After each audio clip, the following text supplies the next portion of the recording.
Hey guys, welcome back to my channel and let's get started. You can pause the screen and note down the ingredients.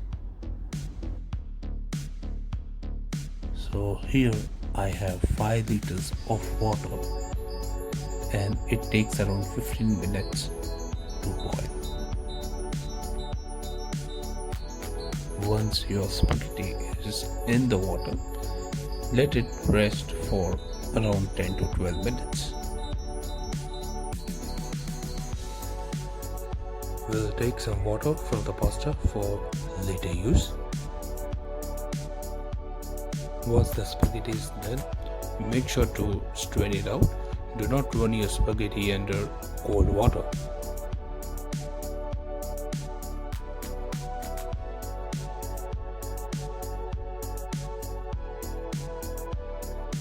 This recipe is sufficient for 4 to 5 people and it's a complete meal in itself.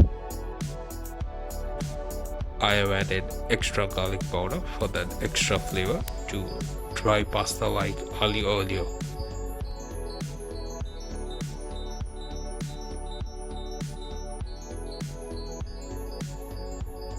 While adding the spaghetti into the garlic onion mix, make sure to add the reserved pasta water. You can also make this spaghetti with pesto sauce. To make amazing pesto sauce, check out the link in the description. So once our spaghetti is mixed, we'll add some parmesan for nuttiness. It really enhances the texture of the spaghetti. And there we are done. Enjoy your spaghetti with garlic bread or have it just like that. Thanks for watching and do subscribe to my channel for amazing recipes.